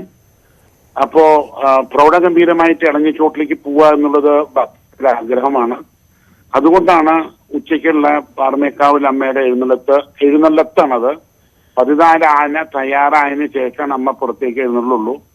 ആ എഴുന്നള്ളത്തിലാണ് ആൾക്കാർ നോക്കി നിൽക്കുന്നത്. വേറെ ലോകത്തിൽ ഒരു പൂരത്തിനും 15 ആനപ്പുറത്തുള്ളൊരു എഴുന്നള്ളത്തില്ല. ആ എഴുന്നള്ളത്ത് നേരെ പോകുന്നത് പാറമേക്കാവിലമ്മയുടെ ശ്രീമൂലസ്ഥാനമായ ഇളഞ്ഞിച്ചോട്ടിലേക്കാണ്. ആ എഴുന്നള്ളത്തിന് യാതൊരു മങ്ങലും സംഭവിക്കരുത് എന്നുള്ളത് ഭക്തരുടെ ഒരു ആഗ്രഹമാണ്. അതിലൊരു ഡിവോഷണൽ ഒരു സ്പിരിച്വൽ ആൻഡ് ഡിവോഷണൽ ഒരു കൺസെപ്റ്റും കൂടി ഉണ്ട്. അപ്പൊ അതുകൊണ്ടാണ് ഈ പാറമേക്കാവ് ദേവസ്വത്തിന് 15 ആനപ്പുറം. തിരുവമ്പാടി പുറത്തേക്ക് എഴുന്നള്ളിക്കുമ്പോൾ 1-3 ആനകളൊക്കെ ഉള്ളൂ. ഒരു ക്ഷേത്രത്തിന്റെ പൂരത്തിനും 15 ആനപ്പുറത്ത് പുറത്തേക്ക് ഒരു എഴുന്നള്ളത്തില്ല. അതുപോലെ പലരും ചോദിക്കും, നിങ്ങൾക്ക് മാത്രം എന്താ ഈ 15 ആനപ്പുറത്തുള്ള എഴുന്നള്ളിപ്പ്? ഐതിഹ്യ പ്രകാരം പാറമേക്കാവിലെ അമ്മയെ ആദ്യം പ്രതിഷ്ഠിച്ചത് വടക്കുനാഥന്റെ ഈ ശ്രീമൂലസ്ഥാനം എന്ന് ഞങ്ങൾ പറയുന്ന ഈ ഇളഞ്ഞിച്ചോട്ടിലാണ്. അതുകൊണ്ട് മാത്രമാണ് ലോകത്ത് ക്ഷേത്ര മതിൽക്കകത്ത് പാണ്ടിമേളം കൊട്ടാനുള്ള ഏക അവകാശം വടക്കുന്നാഥ ക്ഷേത്ര മൈതാനത്തിനകത്തുള്ള പാറമേക്കാവിന് മാത്രമേ ഉള്ളൂ. അതുപോലെ തന്നെ എല്ലാ പൂരങ്ങളുടെയും ആറാട്ട് പല സ്ഥലങ്ങളിലും നടത്തുക. എന്നാൽ തൃശൂർ പൂരത്തിന്റെ പാറമേക്കാവ് വിഭാഗത്തിന്റെ ആറാട്ടാണ് വടക്കുന്നാഥിനകത്ത്. അപ്പൊ വടക്കുന്നാഥിന് പാറമേക്കാവുമായിട്ട് ഒരു പ്രത്യേക ബന്ധം അല്ലെങ്കിൽ ഒരു പ്രത്യേക അടുപ്പം അല്ലെങ്കിൽ അത് കൂട്ടി നിങ്ങൾ പറഞ്ഞ ആ വിശ്വാസങ്ങളൊക്കെ മനസ്സിലാക്കുന്നത്. അപ്പൊ ഇതിന്റെ നിയന്ത്രണങ്ങൾ എങ്ങനെയായിരിക്കും സാർ? ഈ വരുന്ന ആൾക്കൂട്ടം ഉണ്ടാവോ അതോ എങ്ങനെയായിരിക്കും? അതെങ്ങനെ നിങ്ങൾ ആൾക്കൂട്ടം ഇതിപ്പോ ഒരു IPL മോഡലിലാണല്ലോ നടത്താൻ പോണത്. ഇന്നലെ നമ്മുടെ കേരള ബഹുമാനീയനായ ഡോക്ടർ മോഹൻ സാർ പറഞ്ഞ മാതിരി നമ്മളൊരു IPL മോഡലിൽ നടത്താനാണ് ഉദ്ദേശിച്ചത്. കാണികളെല്ലാവരും ഈ ഒരു സംഗതി വീടുകളിൽ നിന്ന് മാധ്യമങ്ങളിൽ കൂടി കാണട്ടെ. സംഗതികൾ നടക്കട്ടെ, പൂരം വ്യാപനം ഇല്ലാണ്ടിരിക്കട്ടെ. തൃശ്ശൂർ പൂരം നടത്തിയോണ്ട് ഒരാൾക്കും കോവിഡ് വരികയോ കോവിഡിൽ സർക്കാരിൽ ഞങ്ങൾക്ക് വളരെയധികം ആവശ്യമാണ്. ഈ കുടമാറ്റത്തിന്റെ കാര്യം എങ്ങനെയാ? കുടമാറ്റം വളരെ കുറവായിരിക്കും. എന്താ വെച്ചാൽ ഒന്നാമത് മറ്റേ വശത്ത് ആൾക്കാരില്ല. ഒരു 4-5 സെറ്റ് ഒരു സിംബോളിക് ആയിട്ട് നടത്ത് അവസാനിപ്പിക്കുക. ഇപ്പൊ ഈ 15 ആനകളുടെ ഇറക്കം അതിന്റെ വിശ്വാസം നിങ്ങൾ പറഞ്ഞു. ഈ കുടമാറ്റത്തിൽ അങ്ങനെ ഒരു ആചാരപരമായ കാര്യമുണ്ടോ? അത് കുറച്ചുകൂടി സിമ്പിൾ ആയിരിക്കും. ആചാരപരമായിട്ടൊരു വലിയ കാര്യമില്ല. അത് സാധാരണ എന്താ കാരണം വെച്ചാൽ ഇത് എന്തായാലും ഇത് ആൾക്കാർ എല്ലാ വർക്കും കഴിഞ്ഞു, ആൾക്കാരും വരാനും പോകുന്നില്ല. അപ്പൊ ഒരു വിഷ്വലായിട്ടുള്ള ആൾക്കാർക്ക് ഇത് കണ്ടോട്ടെ എന്നുള്ളൊരു ആഗ്രഹം മാത്രമേ വേണ്ടി പണ്ടെടുത്ത ആൾക്കാർക്കും ഒരു സന്തോഷമാവും. അങ്ങനെയാണോ ഉദ്ദേശിക്കുന്നത്? സന്തോഷമാവും. എന്താ വെച്ചാൽ അവര് ഏതാണ്ട് മാസങ്ങളായിട്ട് പണിത അവരുടെ പ്രോഡക്റ്റ് ഡിസ്പ്ലേ ചെയ്യാണ്. അതുപോലെ തന്നെ അവർക്കൊക്കെ വേതനം കിട്ടണം. അത് ഇതിനെന്താ വെച്ചാൽ ഇതിന് വേറൊരു ഇൻഡസ്ട്രി എല്ലാരും പറയും ആരും വരരുതെന്ന്. ഈ ക്ഷേത്ര കലാകാരന്മാർക്കൊക്കെ ആകെ കിട്ടണ കഴിഞ്ഞൊരു 1.5 കൊല്ലമായിട്ട് യാതൊരു വരുമാനവും ഇല്ല. അപ്പൊ അവർക്കും അവരുടെ കുട്ടികൾ സ്കൂളിൽ പോകുന്നുണ്ട്, അവരുടെ സപ്പോർട്ട് ചെയ്യാനുള്ള ഫാമിലീസ് ഉണ്ട്. എന്തെങ്കിലും വേതനം ഇവർക്കും അതുപോലെ ആനക്കാർക്കും അങ്ങനെ ആനപ്പുറത്ത് കയറുന്നവർക്ക് അത് വലിയൊരു വിഭാഗം ആൾക്കാർക്ക് ഇപ്പോഴും ജോലി ചെയ്യാണ്ടിരിക്കുക. അപ്പൊ എന്തെങ്കിലും കിട്ടണത് ആ നിലയ്ക്കും നമുക്ക് അവരെ സപ്പോർട്ട് ചെയ്യണം എന്നുള്ളൊരു ആഗ്രഹം അവർക്ക്. ഞങ്ങൾ ഈ കഴിഞ്ഞ കൊല്ലം പൂരം നടക്കാതിരുന്നപ്പോഴും പാറമേക്കാവ് ദേവസ്വം എല്ലാ കലാകാരന്മാരെയും സഹായിച്ചത് പാറമേക്കാവ് ദേവസ്വമാണ്. പാറമേക്കാവ് ദേവസ്വത്തിനോട് പ്രവർത്തിക്കുന്ന എല്ലാ കലാകാരന്മാർക്കും അത് ഏത് വിഭാഗത്തിലാണെങ്കിലും എല്ലാവർക്കും സഹായം നൽകി മാതൃകപരമായിട്ട് കാണിച്ചു കൊടുത്തിട്ടൊരു ദേവസ്വമാണ് പാറമേക്കാവ് ദേവസ്വം. അതുപോലെ തന്നെ ഇവിടെ പ്രളയമുണ്ടായി. തീർച്ചയായും ഒരു സംശയം തരുന്നത്, ഈ പാറമേക്കാവ് ഭഗവതി എഴുന്നള്ളുമ്പോൾ അവിടെ ഒരു മേളം പതിവില്ലേ, അത് ഉണ്ടാവുമോ അതോ എങ്ങനെയാണ് അതിന്റെ ഒരു? അതുണ്ടാവില്ല. ചെമ്പട മേളത്തിന്റെ ഉണ്ടാവും. അത് പുറത്ത് എഴുന്നള്ളിക്കുമ്പോൾ ചെമ്പട മേളം. അതിലിപ്പോ എത്ര ആൾക്കാരാ ഉദ്ദേശിക്കുന്നത്? അതിൽ കലാകാരന്മാരാണ് ഉണ്ടാവുള്ളൂ മെയിനായിട്ട്. നടത്തിപ്പുകാരോ കാണികളോ ഉണ്ടാവില്ല. എന്താ വെച്ചാൽ ഞങ്ങൾ പൂരം നടത്തുക എന്നുള്ളത് മാത്രമേ ഉള്ളൂ. അല്ലാണ്ട് കാണികൾക്ക് അല്ലെങ്കിൽ നടത്തിപ്പുകാർക്ക് യാതൊരു പ്രോമിനൻസും ഇല്ല ഇവിടെ. കാണികളില്ലാതെ മുൻകാലങ്ങളിൽ എങ്ങനെയാണോ പൂരം നടന്നത് ഏകദേശം ആ രീതിയിൽ തന്നെ പൂരം നടത്തുന്നു. കാണികളില്ല എന്നത് മാത്രമല്ല വ്യത്യാസം. കാണികളില്ല, അതുപോലെ തന്നെ നടത്തിപ്പുകാരും മിനിമൈസ് ചെയ്യും. ഓക്കെ. ഈ ഇളഞ്ഞിത്തറ മേളത്തിന്റെ സ്ഥിതിയോ? ഇളഞ്ഞിത്തറ മേളത്തിലും ഈ ഇളഞ്ഞി ചോട്ടില് ഒരു ബാരിക്കേറ്റഡ് ഏരിയ ഉണ്ട്. അവിടെ സാധാരണ ഈ മാരാന്മാരുടെ ഒപ്പം തന്നെ ഇഷ്ടം പോലെ ആൾക്കാർ VIPs അടക്കാൻ ഉള്ളിൽ നിൽക്കും. ഇത്തവണ വേറെ ആരും ഉണ്ടാവില്ല. ഓൺലി ആർട്ടിസ്റ്റ്, അതായത് ചെണ്ട കൊട്ടുന്ന ആൾക്കാർ അല്ലെങ്കിൽ ക്ഷേത്ര കലാകാരന്മാർ മാത്രമേ അതിൻ്റെ ഉള്ളിൽ ഉണ്ടാവുള്ളൂ. കാണികളോ നടത്തിപ്പുകാരോ ആരും ഉണ്ടാവില്ല അതിനൊപ്പം. ഓക്കെ. അപ്പൊ അവര് വേണ്ട പരിശോധനകളൊക്കെ നടത്തിയതിനു ശേഷമായിരിക്കും വരിക അല്ലേ? ഇവിടെ ടെസ്റ്റിംഗ് ഇന്നലെ തൊട്ട് തന്നെ ടെസ്റ്റിംഗ് തുടങ്ങി. പാസ് സർക്കാർ പറഞ്ഞിട്ടുള്ള മാതിരി പാസിനുള്ള ആപ്ലിക്കേഷൻസ് തയ്യാറാക്കി കഴിഞ്ഞു. ഞങ്ങൾ 24 hours ഇതിനു വേണ്ടി വർക്ക് ചെയ്തുകൊണ്ടിരിക്കുകയാണ്. എല്ലാം സർക്കാർ പറഞ്ഞ എല്ലാ നിബന്ധനകളും പൂർണ്ണമായിട്ടും കംപ്ലൈ ചെയ്തുകൊണ്ട് ഒരു IPL മോഡലിൽ എങ്ങനെ പൂരം നടത്താമെന്ന് ഞങ്ങളൊരു എക്സാമ്പിൾ ആയിട്ട് കാഴ്ചവെക്കണം എന്നാണ് ഞങ്ങളുടെ ആഗ്രഹം. ഈ പാപ്പാന്മാരുടെ RT-PCR പരിശോധന അതിലെ പ്രശ്നങ്ങൾ പരിഹരിക്കപ്പെട്ടോ? എന്താണ് ഈ പാപ്പാന്മാർക്ക് RT-PCR പരിശോധനയുടെ ഒരു വിഷയം ഉണ്ടായിരുന്നല്ലോ, അത് ഒഴിവാക്കണം എന്നുള്ളത് സംബന്ധിച്ച് അതിലൊന്നും ഞങ്ങൾക്ക് കടമെടുത്തില്ല. പാപ്പാന്മാരെല്ലാം ആർക്ക് വേണമെങ്കിൽ ഈ ടെസ്റ്റുകൾ നടത്തിക്കോട്ടെ, ഇവിടെ വരുന്നവരൊക്കെ ടെസ്റ്റ് ചെയ്തിട്ട് വന്നാൽ മതി. അല്ലെ, അതിലൊന്നും സർക്കാരിന്റെ തീരുമാനങ്ങൾക്ക് എതിരായിട്ട് അഭിപ്രായം പോലും ഞങ്ങൾ പറഞ്ഞിട്ടില്ല. അപ്പോ RT-PCR ടെസ്റ്റ് നടത്തുന്നത് നടത്തട്ടെ. നന്ദി രാജേഷ്. ഏതായാലും എല്ലാവരും കൂടി ഒരു നല്ല തീരുമാനത്തിലെത്തി എന്ന് തന്നെ മനസ്സിലാക്കാം അല്ലേ? നന്ദി രാജേഷ്. തീർച്ചയായിട്ടും. അതായത് ഒരു കാര്യം കൊണ്ട് വളരെ പ്രധാനപ്പെട്ട ഒരു കാര്യം, അയ്യോ ഫോൺ കട്ടായി പോയി. ഏതായാലും അങ്ങനെ ഒരു മാതൃക ഇപ്പൊ IPL മാതൃകയാണെങ്കിൽ അത് ഈ പറഞ്ഞ മാതിരി ഈ വരുന്ന ആൾക്കാർക്ക് എല്ലാവരും ടെസ്റ്റുകളൊക്കെ പൂർത്തിയാക്കി കോവിഡ് ഇല്ലാത്തവരാണ് വരുന്നത്, ലക്ഷണങ്ങളില്ലാത്തവരാണ് വരുന്നത്, അല്ലെങ്കിൽ വാക്സിൻ എടുത്തവരാണ് വരുന്നത്. നമുക്ക് ആ തരത്തിൽ മാറാം. യഥാർത്ഥത്തിൽ ഏറ്റവും കൂടുതൽ ആളുകൾ ലോകത്ത് കാണുന്നത് വേൾഡ് കപ്പ് ഫുട്ബോൾ ആയിരിക്കും. ഫുട്ബോൾ നടക്കുന്ന സ്റ്റേഡിയത്തിൽ പരമാവധി പോയാൽ 50,000 1 ലക്ഷം പേരായിരിക്കും കാണുന്നത്. പക്ഷെ അതേ ആവേശത്തിൽ തന്നെ എത്രയോ ലക്ഷം ആളുകൾ, എത്രയോ കോടി ആളുകളാണ് ലോകത്തിന്റെ വിവിധ ഭാഗങ്ങളിൽ നിന്ന് തത്സമയം ഇത് കാണുന്നത്. ഏതായാലും ഒരു കാര്യം കൂടി അഭിനന്ദിക്കണം തൃശ്ശൂരുകാരുടെ വിവേകത്തെ. പൂരം അവരുടെ വികാരമാണ്, ഒക്കെയാണ്. പക്ഷേ ഭയങ്കര വിമർശനങ്ങളായിരുന്നു. എന്താണ് ഈ പൂരപ്രേമികൾ? പക്ഷേ നല്ല വിവേകമുള്ള മനുഷ്യരാണ് തൃശ്ശൂരുള്ളതെന്ന് ആദ്യം തിരുവമ്പാടിയും തെളിയിച്ചു, ഇപ്പോൾ പാറമേക്കാവും തെളിയിച്ചു. ഏതായാലും വരും ദിവസങ്ങളിൽ അത് നടത്തിപ്പ് കൂടി ശ്രദ്ധിക്കണം. എന്നാലും ഇപ്പോൾ കഴിഞ്ഞ ദിവസം കിരൺ നടത്തിയ പ്രോഗ്രാം തന്നെ അല്ലേ, പൂരപ്രേമികൾ എന്താ പറഞ്ഞത്? ഈ പ്രാവശ്യം വീട്ടിലിരുന്ന് കാണും. അവര് നമ്മൾ പ്രതീക്ഷിച്ച് പൂരപ്രേമികൾ പൂരം നടത്താമെന്ന് വാദിക്കുമെന്ന് പ്രതീക്ഷയാണ്. പക്ഷേ വലിയ പൂരക്കമ്പക്കാർ വരുമെന്ന് പറഞ്ഞത് ഇതിന്റെ ബുദ്ധിമുട്ട് മനസ്സിലാക്കുന്നു. ഞങ്ങൾ ഇത്തവണ പൂർണ്ണമായും ഇത് പാലിക്കാൻ തയ്യാറാണ്. ഇത്തവണ ഇതെല്ലാം ഒഴിവാക്കാൻ തയ്യാറാണ്. പൂരമല്ല നടക്കട്ടെ, കാണികളെ പൂർണ്ണമായി ഒഴിവാകണമെന്നുള്ള അഭ്യർത്ഥനയാണ്. അത് ആ വലിയൊരു വിവേകം. എന്നാൽ അപകടം മുന്നിൽ വരുമ്പോൾ വികാരത്തിനപ്പുറം അവരുടെ രക്തത്തിൽ അലിഞ്ഞു പോയതാണ് ഈ പൂരം എന്ന് പറയുന്നതും. അന്ന് പൂരത്തിന്റെ പ്രധാന ചടങ്ങ് എന്ന് പറയുന്നത് തന്നെ ആൾക്കൂട്ടമാണ്. തൃശ്ശൂർ സ്വാഭാവികമായിട്ടും വെറുതെ നമ്മൾ ഈ കേരളത്തിന്റെ സാംസ്കാരിക തലസ്ഥാനം എന്ന് തൃശ്ശൂരിനെ വിളിക്കുന്നത് അതിലെ ആൾക്കാരുടെ ഒരു നല്ല നല്ല രീതിയിലേക്ക് മാറി. ആദ്യത്തെ എന്തൊക്കെ വിവാദങ്ങളുണ്ടായിരുന്നു, ഭയങ്കര ചർച്ചകളുണ്ടായിരുന്നു. പക്ഷേ സംസ്ഥാന സർക്കാരും ഭരണകൂടവും ഒക്കെ ഇടപെട്ട് നിലവിൽ ഒരു നല്ല കാര്യത്തെ മീൻസ് വലിയ കുഴപ്പമില്ലാത്ത കാര്യം അങ്ങനെ തന്നെ പോകും എന്ന് നമുക്ക് പ്രതീക്ഷിക്കുകയും ചെയ്യാം. ഏതായാലും തൃശ്ശൂർ പൂരം ഇപ്പോൾ ഈ പറഞ്ഞ പോലെ ആൾക്കാരില്ലാതെ ആസ്വദിക്കാൻ പറ്റുന്ന ഒരവസ്ഥയിൽ എത്തുമെങ്കിൽ അങ്ങനെയും നമുക്ക് ഈ കാലം അങ്ങനെ കടന്നുപോട്ടെ. തിരിച്ചു വരാം ഇടവേളയ്ക്ക് ശേഷം. രാജ്യത്തിന്റെ പൊതുവിലുള്ള ആശങ്കയിലേക്ക് വരാം അല്ലേ. കോവിഡ് ആശങ്ക തന്നെയാണ് രാജ്യത്ത് തുടർച്ചയായ രണ്ടാം ദിവസവും കോവിഡ് വർധന 2.25 ലക്ഷം കടന്നേക്കും എന്നാണ് കണക്കുകളിൽ നിന്ന് മനസ്സിലാവുന്നത്. രോഗവ്യാപനം രൂക്ഷമാകുന്ന പശ്ചാത്തലത്തിൽ മെയ് 1 മുതൽ 18 വയസ്സിന് മുകളിൽ പ്രായമുള്ളവർക്ക് വാക്സിൻ നൽകാനും തീരുമാനിച്ചു. പൊതുവിപണിയിൽ വാക്സിൻ എത്തിക്കാനും തീരുമാനിച്ചിട്ടുണ്ട്. ഡൽഹിയിലും രാജസ്ഥാനിലും ലോക്ക്ഡൌൺ നിലവിൽ വന്നു.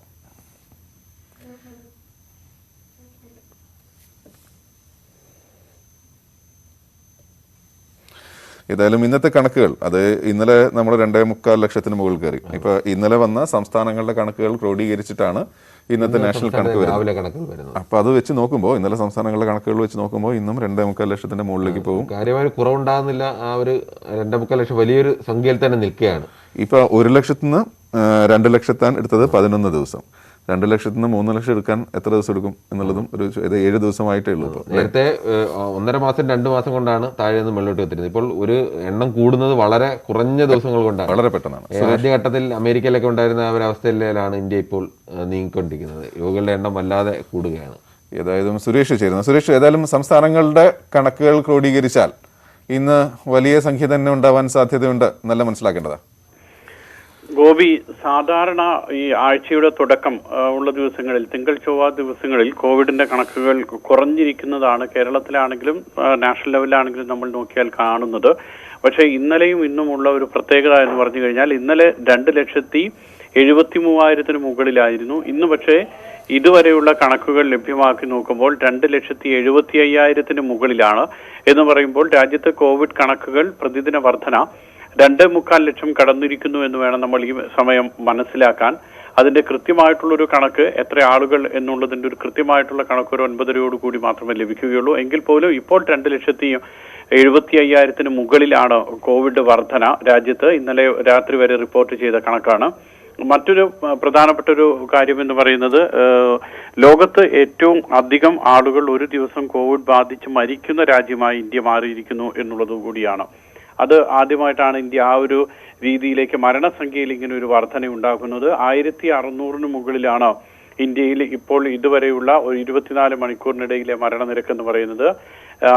ഇതുവരെ ഒന്നാം സ്ഥാനത്ത് ഏറ്റവും മുന്നിലുണ്ടായിരുന്ന രാജ്യം ബ്രസീലായിരുന്നു. ബ്രസീലിൽ പക്ഷേ 1550 മാത്രമേ മരണം ഇന്നലെ റിപ്പോർട്ട് ചെയ്തിട്ടുള്ളൂ. അതുകൊണ്ട് തന്നെ ഇന്ത്യയിൽ മരണസംഖ്യ ഉയരുന്നു എന്നുള്ളതാണ് മറ്റൊരു ആശങ്കപ്പെടുത്തുന്ന കാര്യം എന്ന് പറയുന്നത്. പുതിയ കണക്കനുസരിച്ച് ഇന്ത്യയിൽ ഇന്നലെ റിപ്പോർട്ട് ചെയ്തിട്ടുള്ള മരണം 1607 അതോടൊപ്പം തന്നെ കോവിഡ് കണക്കിലും ഇത്തരത്തിലുള്ള വർധന ഉണ്ടായിട്ടുണ്ട്. ഇതുവരെ മാത്രമല്ല മഹാരാഷ്ട്രയിലൊക്കെ തന്നെ ഉയർന്ന നിരക്കാണ് ഇന്നിപ്പോൾ രാവിലെ രേഖപ്പെടുത്തുന്നത്.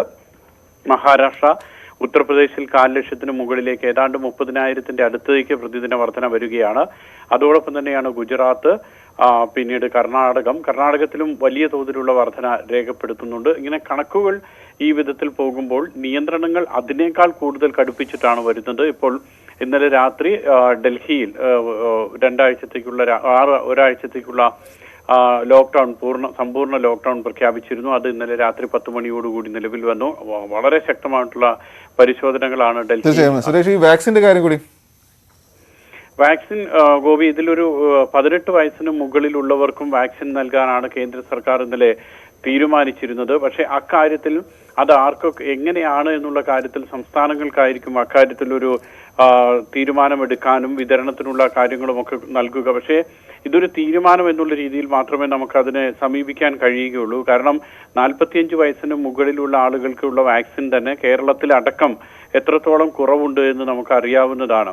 അതുകൊണ്ട് തന്നെ 18 വയസ്സെന്ന് വരുമ്പോഴേക്ക് 18നും 45നും ഇടയിലാണ് ജനസംഖ്യയിലെ ഒരു 30% ആളുകളെങ്കിലും വരുന്നത്. അപ്പോൾ അത്രയ്ക്ക് വലിയൊരു ജനസംഖ്യയുടെ ഒരു വരുന്ന ഒരു കൂട്ടത്തിലേക്ക് വാക്സിൻ നൽകണമെങ്കിൽ ഇനിയും ഒരു 10 വർഷം കഴിഞ്ഞാൽ പോലും ഇപ്പോഴത്തെ കണക്കിൽ നമുക്കത് സാധ്യമാകില്ല. കാരണം രാജ്യം മൊത്തം നോക്കിക്കഴിഞ്ഞാൽ അതാണ് അതിൻ്റെ ഒരു വ്യക്തത. കാരണം 18 വയസ്സിന് മുകളിലവർക്ക് വാക്സിൻ നൽകി തുടങ്ങുമെന്നൊക്കെ പറയുമ്പോൾ ആദ്യം ഇന്ന് വാക്സിൻ കൃത്യമായിട്ട് എത്തിയിട്ടില്ലെങ്കിൽ കേരളത്തിൽ വാക്സിനേഷൻ മുടങ്ങുന്നുള്ള അവസ്ഥയാണ്.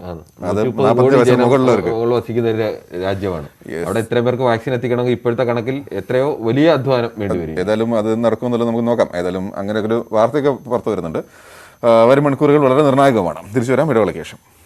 കോട്ടയത്ത് ആശുപത്രിക്ക് തന്നെ ആരോഗ്യ മേഖലയുടെ മെഡിക്കൽ കോളേജിൽ 26 ഡോക്ടർമാർക്കാണ് കോവിഡ് ബാധിച്ചത്. കൂടുതൽ ഡോക്ടർമാർക്ക് കോവിഡ് സ്ഥിരീകരിച്ചതോടെ കോട്ടയം മെഡിക്കൽ കോളേജിന്റെ പ്രവർത്തനം പ്രതിസന്ധിയിലായിരിക്കുകയാണ്. കഴിഞ്ഞ 2 ആഴ്ചക്കിടെ 26 ഡോക്ടർമാരടക്കം 74 ജീവനക്കാർക്കാണ് രോഗം വന്നത്. 2ാം ഡോസ് വാക്സിനേഷൻ എടുത്തവർക്കും രോഗം സ്ഥിരീകരിച്ചത് ആശങ്ക വർദ്ധിപ്പിക്കുന്നുണ്ട്. വിവരങ്ങളുമായി ജി ശ്രീജിത്താണ് കോട്ടയത്ത് നിന്ന് ചേരുന്നത്. ശ്രീജിത്തെ, കോട്ടയത്തെ പൊതുസ്ഥിതിക്കപ്പുറത്തേക്ക് കോട്ടയത്തെ ആളുകൾക്ക് കോവിഡ് വന്നാൽ ചികിത്സയ്ക്ക് ആശ്രയിക്കേണ്ട ഏറ്റവും പ്രധാനപ്പെട്ട ആശുപത്രി കോട്ടയം മെഡിക്കൽ കോളേജിൽ തന്നെ 76 ജീവനക്കാർക്ക് കോവിഡ് സ്ഥിരീകരിച്ചിരിക്കുന്നു. ഇത് ആശുപത്രിയുടെ പ്രവർത്തനത്തെ അടക്കം ബാധിക്കുന്ന രീതിയിലേക്ക് മാറിയിട്ടുണ്ടോ? അതിനെ എങ്ങനെ മറികടക്കാനാണ് അധികൃതർ ആലോചിക്കുന്നത്? കിരൺ, ഏതാണ്ട് 2 ആഴ്ചയായിട്ടുള്ള ഒരു കണക്കാണ് ഈ 76 എന്നുള്ളത്. കഴിഞ്ഞ ദിവസങ്ങളായി ഇന്നലെ മാത്രം ഏതാണ്ട് 12 ഡോക്ടർമാർക്ക് ഇവിടെ കോവിഡ് സ്ഥിരീകരിക്കുന്ന സാഹചര്യമാണ് ഉണ്ടായിട്ടുള്ളത്. എന്തായാലും ശ്വാസകോശ വിഭാഗം, അതുപോലെ തന്നെ മെഡിസിൻ, ജനറൽ മെഡിസിൻ, ഒപ്പം തന്നെ സർജറി വിഭാഗങ്ങളിലുള്ളവർക്കാണ് കൂടുതൽ ഡോക്ടർമാർക്കും രോഗം വന്നിരിക്കുന്നത്. ഇതിൽ ശ്വാസകോശത്തിന്റെയും ഒപ്പം തന്നെ മറ്റേ ശസ്ത്രക്രിയ വിഭാഗത്തിന്റെയും HODമാർക്ക്, വിഭാഗ മേധാവിമാർക്ക് അടക്കം രോഗം വന്നിട്ടുണ്ട്. ശ്വാസകോശ വിഭാഗത്തിന്റെ പ്രവർത്തനം കൂടുതൽ പ്രതിസന്ധിയിലാണ് എന്നാണ് നമുക്ക് ലഭ്യമാകുന്ന വിവരം. എന്തായാലും മെഡിക്കൽ കോളേജിൽ ഇങ്ങനെ ഡോക്ടർമാർക്ക് രോഗം വരുന്നു എന്നുള്ളതിനപ്പുറത്തേക്ക് ആശുപത്രി കിടക്കകളും ഏതാണ്ട് നിറയുന്നു. പ്രത്യേകിച്ച് ICU ബെഡുകൾ അടക്കം നിറയുന്ന ഒരു സാഹചര്യമാണ് ഇപ്പോൾ കോട്ടയത്തുള്ളത് എന്നതാണ് ആശങ്കപ്പെടുത്തുന്ന ഒരു ഘടകം. എന്തായാലും പകരം സംവിധാനങ്ങൾ, കൂടുതൽ ബെഡുകൾ ഒരുക്കുന്ന ക്രമീകരണമാണ് ഇപ്പോൾ മെഡിക്കൽ കോളേജും ഒപ്പം തന്നെ കോവിഡ് ആശുപത്രികൾ, ജില്ലാ ജനറൽ ആശുപത്രി, കോവിഡ് ആശുപത്രിയാണ് അവിടെയൊക്കെയും നടത്തിക്കൊണ്ടിരിക്കുന്നത്. നിലവിൽ ആശുപത്രിയുടെ പ്രവർത്തനത്തിൽ ഈ ശ്വാസകോശ വിഭാഗത്തിൽ മാത്രമാണ് കൂടുതൽ പ്രതിസന്ധിയുള്ളത്. മറ്റുള്ളിടത്ത് അത്യാവശ്യ രോഗികൾ മാത്രമേ എത്താവൂ എന്ന് മെഡിക്കൽ കോളേജ് നിർദ്ദേശിച്ചിട്ടുണ്ട്. മാത്രമല്ല സന്ദർശകർക്കും അവിടെ നിയന്ത്രണം ഏർപ്പെടുത്തി, വിലക്ക് തന്നെ ഏർപ്പെടുത്തിയിരിക്കുന്ന ഒരു സാഹചര്യമാണ് ഉള്ളത്. എന്തായാലും കഴിഞ്ഞ കുറേ ദിവസങ്ങളായി കോട്ടയത്തും വലിയ രീതിയിലുള്ള വർധനയാണ് ഉണ്ടാകുന്നത്. വാക്സിനേഷൻ നടപടികളും ശക്തമായി പുരോഗമിക്കുന്നുണ്ട്. ഇന്നലെ ഏതാണ്ട് 20,000 ഡോസ് വാക്സിൻ കോട്ടയത്ത് മാത്രം എത്തിയിട്ടുണ്ട് എന്നതാണ് ജില്ലാ ഭരണകൂടം അറിയിക്കുന്നത്. എന്തായാലും ദ്രുതഗതിയിൽ ഇതിനെ നേരിടാനുള്ള ഒരുക്കങ്ങൾ നടക്കുകയാണ്. കിരൺ, ശ്രീജിത്താണ് കോട്ടയത്തു നിന്നുള്ള വിവരങ്ങൾ നൽകിയത്. നമുക്ക് ഗോപി ഇതിൻ്റെ ഇടയിൽ ഒരു ഇടവേളയ്ക്ക് കൂടി അടിയന്തരമായി പോകേണ്ടതുണ്ട്. ഇടവേളയ്ക്ക് ശേഷം മടങ്ങി വരാം.